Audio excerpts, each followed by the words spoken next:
Hare Krishna. We discussed up to 11th sloka in the previous session and now 12th sloka. 8, 9, 10, 11 discuss the pure bhakti or the essence of Bhagavad Gita, which is sometimes also called by some people as Chatushloki Bhagavad Gita. And after hearing these 4 essential verses from Krishna, Arjuna was overwhelmed with gratitude and devotion to Krishna, and he shared his heartfelt realizations. Arjuna says in the 12th sloka, Arjuna uvacha param brahma param dhama pavitram paramam bhavan purusham shashvatam divyam adidevam vibhum ahustvam rishayah sarve devarshirnaradastatha asito devalo vyasah swayam chaiva bravishime. Arjuna says, Param Brahma, O Krishna, you are Parabrahma, you are the Supreme Personality of Godhead. Param Dhama, you are the Supreme Abode, the ultimate abode. Pavitram, you are very pure, you are the purest. Paramam Bhavan, you are the Supreme Absolute Truth, you are the topmost, there is no one superior to you. Krishna said in one of the previous slokas, Mattaha Parataram Nanyat Kinchidasti Dhananjaya, there is nothing superior to me, nothing is greater than me. After hearing all these slokas from Krishna in all these 9.5 chapters, Arjuna is sharing his realization. Param Brahma, Param Dhama, Pavitram, Paramam Bhavan, you are the Paramam, you are the Supreme. Next, Purusham Shashvatam, you are Purusha who is Shashvata, means you are the eternal personality of Godhead. Purusham Shashvatam, Divyam, you are transcendental, you are divine, you are not like ordinary Purushas or ordinary men in this world, you are transcendental man. Adidevam, you are the original God, original Lord. Adidevam could also mean he is the Adi of all Devas. Krishna said right in the beginning of this chapter, Aham Adirhi Devanam. So he is Adideva. He is the Adi of all Devas, he is the original Lord, he is the origin of all Lords. Adidevam. Ajam, he is unborn. Vibhum means he is the greatest. So in this way, Arjuna glorified Krishna. One is Param Brahma, Param Dhama, Pavitram, Paramam Bhavan, Purusham, Shashvatam, then Divyam, Adidevam, Ajam, Vibhum. In 9 ways or 10 ways. 9 ways Arjuna glorified Krishna. And Arjuna adds in the 13th verse, he says, it's not just my opinion. I am glorifying you in all these ways, but it is not just my opinion. He says, Ahustvam Rishayah Sarve, all the great sages also agree to this opinion. Who are they? Devarshir Naradastatha. Devarshi Narada means the sage amongst the demigods, Narada Muni also agrees to this conclusion. Asita also, Devala also, Vyasadeva also agrees. Swayam Chaiva Bravishime, and you yourself has declared like this. You have declared Mattaha Parataram Nanyat, Aham Sarvasya Prabhavo. You have declared yourself to be the greatest, and great sages also confirm this, and I am also agreeing to this. I realized this fact. Prabhupada writes that in these 2 verses, the Supreme Lord gives a chance to the Mayavadi philosopher, for here it is clear that the Supreme is different from the individual soul. The Supreme is different from the individual soul. So this Param Brahma, Param Dhama, Pavitram, Paramam Bhavan cannot be applicable to ordinary people. It's a description of Krishna only. And the ignorance is, some people say, I am God, you can become God, me and God are one. So understand, there is a difference. You are not Param Brahma, you are not Param Dhama, you are not Pavitram, Paramam Bhavan, Purusham, Shashvatam, Divyam, Adidevam. You are not, are you Adideva? He is Adideva. Are you Adideva? How can you say I am equal to him? Yes, qualitatively we are one with God. He is Sachidananda, right? He is spiritual. We are also Sachidananda, we are also spiritual. So qualitatively there is oneness. Just like there is oneness in the drop of water from ocean and the ocean itself. The quality is same. Both are salty. The chemical composition is same. fire spark and the fire, both are same. Both can emanate heat and light, but a minute fire spark has limited heat and limited light, while the forest fire, it has unlimited heat and unlimited light. So similarly, the Lord is unlimited in quantity, we are limited in quantity. In quality, both are same. So people just ignore the fact of quantitative difference. They focus on qualitative equality and they say we are same as God, I am God. So that Prabhupada is highlighting here. Arjuna, after hearing the essential 4 verses of Gita, became completely free from all doubts and accepted Krishna as the Supreme Lord. The ignorance is removed perfectly by the discharge of devotional service. It's not that Arjuna is flattering Krishna by the 12th verse. In the 13th verse he said, it's not just my opinion. So many great sages and authorities also feel like this. And you are also declaring. It's not that I am flattering you out of my own sentiment.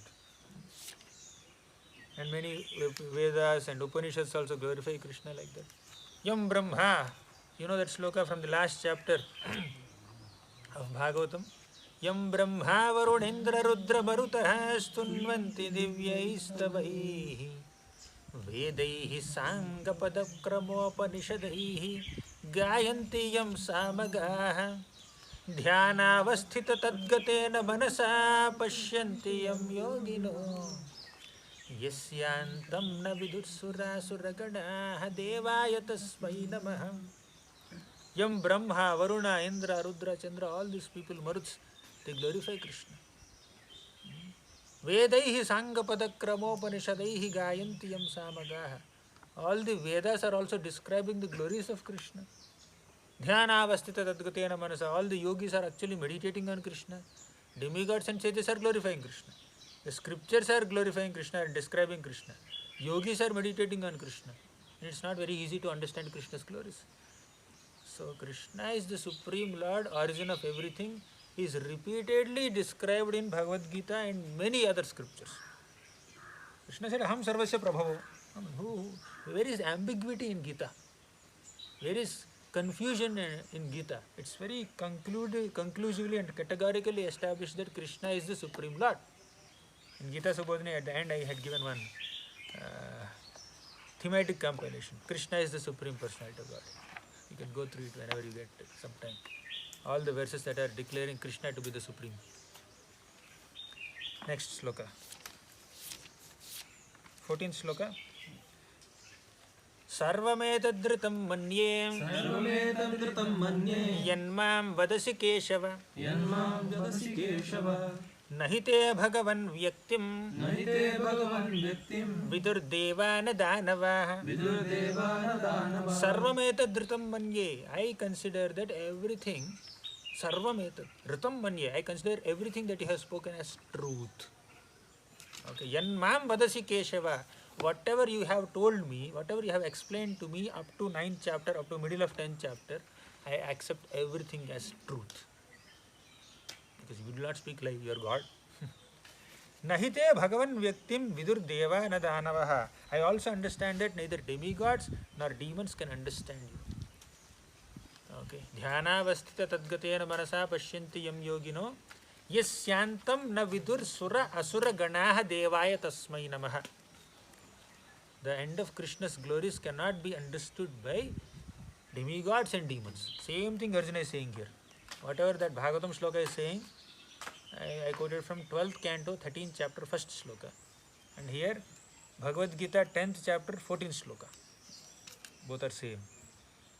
Nahite Bhagavan Vyaktim Vidur Deva Nadanavaha. Devas are Danavas, they cannot understand you. They cannot understand your personality. Same thing Krishna said in the beginning of the chapter also. Ahamadirhi Devanam Name Vidhu Suraganaha Prabhavam Namaharshayah. So no one can understand Krishna. Arjuna herein confirms that persons of faithless and demoniac nature cannot understand Krishna. They have to follow the path of Arjuna. Then Arjuna has the understanding of Krishna. Arjuna shared his understanding that Krishna is Param Brahma, Parandhama, Pavitram, Param Bhavan. So to some degree, devotees of Krishna can understand Krishna because of their bhakti. But no one can completely understand Krishna. Okay. 15th sloka. स्वयं एवात्मनात्मानं स्वयमेवात्मनात्मानं वेत्थत्वं पुरुषोत्तम वेत्तत्वं पुरुषोत्तम भूतभावन भूतेश भूतभावन भूतेश देवदेव जगत्पते देवदेव जगत्पते स्वयं एवात्मनात्मानं. Indeed, you alone know yourself. Atmana Atmanam. You are known by yourself only. Only you know you better. Other people cannot know you. Vettattvam Purushottama. Oh Purushottama, oh best of all personalities. Only you have complete understanding of yourself. And there are other references that say even Krishna also cannot understand himself completely. He wonders. And Bhuta Bhavana Bhutesha Deva Deva Jagatpati. Bhuta Bhavana means you are the origin of everything. Bhutesha, you are the lord of everything. Then Deva Deva, you are the lord of demigods also. Devas means demigods. Deva Deva means god of gods. Okay. Jagatpate, you are the lord of universe. In 4 ways, Arjuna glorified Krishna in the second half of this verse. Bhuta Bhavana, Bhutesha, Deva Deva, Jagatpate. Okay. And only you understand yourself completely. And here, mental speculation that leads one away from the Supreme Lord is a serious sin. And one who does not know Krishna should not try to comment on Bhagavad Gita. So, who spoke Bhagavad Gita? Krishna spoke. If you have no respect for Krishna, if you have no regard for Krishna, if you don't worship Krishna, if you don't follow the path of Bhakti Yoga taught to you by Krishna in Bhagavad Gita, what right do you have to comment on Bhagavad Gita? Do you accept Krishna as the Supreme Lord? Prabhupada writes. So, and some people may say this is not what Krishna meant. This is what Krishna meant. So like that, there's some kind of manipulation also of the message of Gita at times. So Prabhupada is heavy on them. Bhagavad Gita is the statement of Krishna, and since it is the science of Krishna, it should be understood that from Krishna as Arjuna understood it.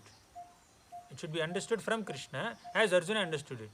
It should not be received from atheistic persons. Sometimes impersonalists accept Krishna as Bhagavan or they accept his authority. Yet many liberated persons cannot understand Krishna as Purushottama.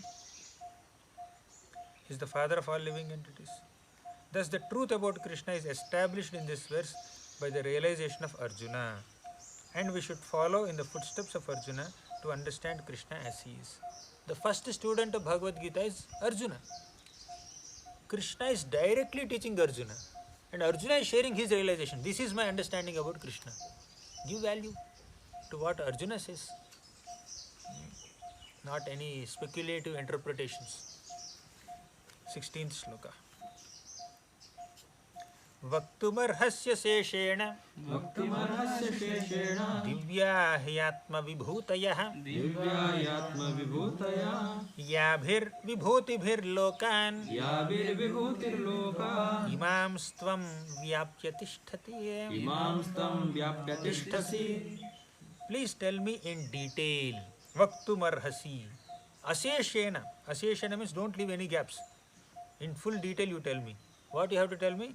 Divyahi Atma Vibhutayaha. Your transcendental divine opulences and powers I wish to know. Yabhir Vibhutir Lokan Imam Stvam Vyapya Tishtasi. So Krishna, by his great power and opulences, he is all pervading throughout the universe. I want to know those powers by which you pervade the entire universe. Every nook and corner of the universe is with Krishna. There is Krishna present in every nook and corner of the universe by his powers, by his opulences, by his greatness. Arjuna says, I am very eager to know all that. Fine. So, how do you pervade all these three worlds? People in general are mainly with the all-pervading nature of the Lord. Many people are very much concerned about the all-pervading nature of the Lord.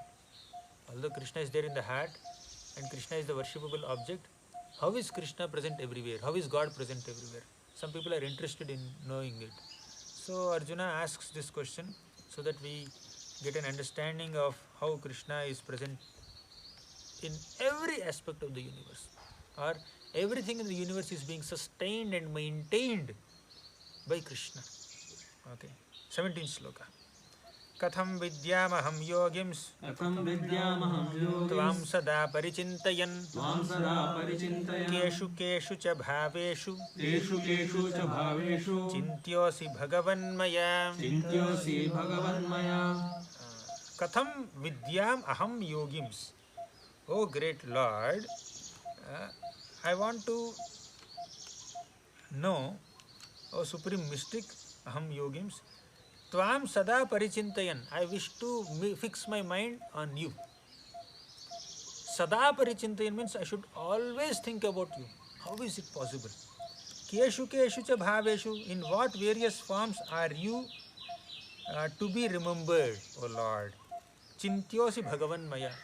So that's why in the beginning of the chapter, if you remember, I said the previous chapter ends with this statement: Macchitta Madgata, Manmana Bhava Madbhakto. Always think of me. How do I always think of Krishna? That's what Arjuna is also asking. How do I always think of you? I am somewhere in I went to see some mountain, sightseeing. How do I think about you there? Yeah, that mountain is Krishna's bones. So knowing the all-pervading nature of Krishna induces us remembrance of Krishna at every moment. We remember Krishna at every moment because Krishna is all-pervading. Krishna is there everywhere. See? So keshu keshu cha bhaveshu chintyosi bhagavan maya.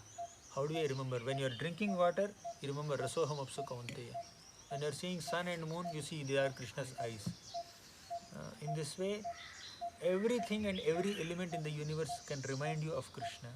For people in general, they will understand how God is all-pervading. They understand the greatness of God. For devotees, they become Krishna conscious. They see love. They can feel that love. They can intensify that love for Krishna by seeing any object in this universe. So this is basically increasing our Krishna consciousness. All the opulences that Krishna is speaking here. In what various forms are you to be remembered, O Supreme Personality of Godhead? How can I constantly think of you? All the vibhutis narrated here are meant to make us Krishna conscious, moment by moment. As it is stated in the previous chapter, the Supreme Personality of Godhead is covered by his Yoga Maya. Only surrendered souls and devotees can see him. General process by which the all-pervading Lord can be understood by the common man is being inquired by Arjuna now. The superior devotees consent not only for his own understanding, but for the understanding of all mankind. Arjuna can be Krishna conscious anywhere, but how can the mankind be Krishna conscious? They should understand that Krishna is there in every aspect of the universe. So, 18th sloka. Basically, Arjuna is asking questions for common people. For devotees, it is relevant in the sense that they can intensify their Krishna consciousness. But for those devotees or those common people who are not so mature in their bhakti, for them, this understanding is very much important. Understanding the greatness of Krishna is also important for them to realize that they are connected with Krishna, they need to worship Krishna. 18th sloka. Vistarenatmano yogam vibhutim cha janardana bhuyah kathaya triptirhim shrinvato nasti me mritam. Now Arjuna is saying, O Janardana, again please describe in detail the mystic power of your opulences. Krishna gave a glimpse of all of that in the 7th chapter and 9th chapter. Rasoham Apsukante, there are a series of verses. 9th chapter also, Gatir Bharta Prabhu Sakshi, there are a series of verses. So Arjuna says, I am never satiated in hearing about you. For the more I hear, the more I want to taste the nectar of your words. Bhuyaha kathaya truptirhi. There is no trupti. Kastrupniya tirtha padobhidhanat satreshu vahasuri bhiridyamanat. Bhagavatam also says, devotees are never satiated by any amount of hearing. There are so many verses in Bhagavatam that show that devotees are not sufficiently satisfied in hearing. They are never satiated in hearing Krishna or hearing from Krishna or hearing about Krishna or seeing Krishna.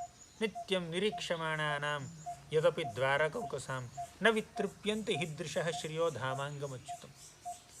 Although the Dwarkavasis are regularly seeing Krishna, still the Dwarkavasis are not satiated in their vision of Krishna. They constantly want to see Krishna, and they are never satisfied by any amount of darshan of Krishna. Similarly, Arjuna is also saying, Bhuyah kathaya truptirhi srinvato nasti me param. Nasti me amritam. Because this is nectar. To hear from Krishna is nectar. Arjuna is addicted to this nectar. Now, as far as amritam, nectar is concerned, any narration or statement concerning Krishna is just like nectar. And this nectar can be perceived by practical experience. Modern stories, fiction and histories are different from the transcendental pastimes of the Lord in that one will tire after hearing mundane stories, but one never tires of hearing about Krishna. Now, all this Bhagavatam, this Bhagavad Gita is spoken by Krishna 5,000 years back, more than 5,000 years back to Arjuna on the battlefield of Kurukshetra. Since 5,000 years people are studying this book and they are not bored. They are still studying. Still books are getting printed. Still books are getting sold. So which other book which is published 5,000 years back? Vyasdeva has published some books. Bhagavatam, Bhagavad Gita and all that. So they are still there. But now even 5 days back a newspaper comes and today the news is not relevant. Okay. Many materialistic books have come.